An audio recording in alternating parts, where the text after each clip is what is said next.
Welcome to Lesson 5. This is the most important conceptual lesson in the bootcamp. In Lesson 4, we transform data. But transformed data is still just rows in a table.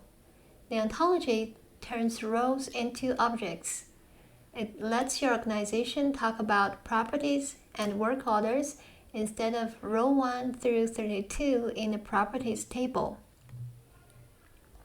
When someone asks, "Show me all work orders for this property," they're not thinking in database terms. They see a property as a real thing and work orders as related things. The database sees rows and joins.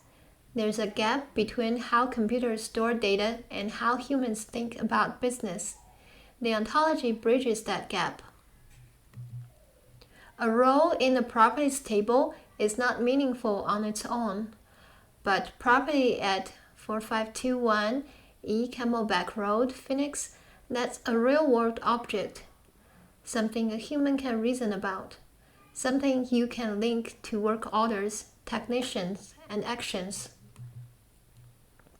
Every object type in Foundry has 4 components: properties, the attributes; primary key, the unique identifier; links, relationships to other objects; and actions, operations users can perform.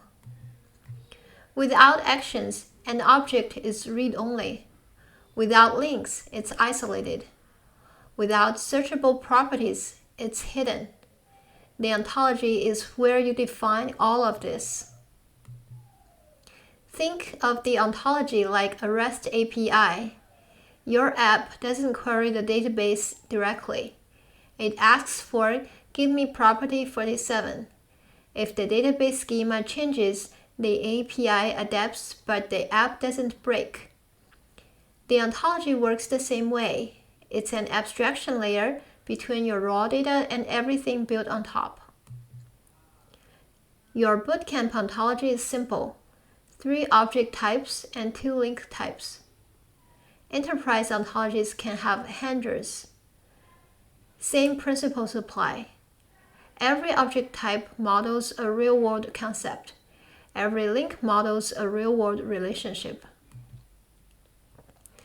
Every downstream tool in Foundry depends on the ontology. If it's weak, your apps will be weak.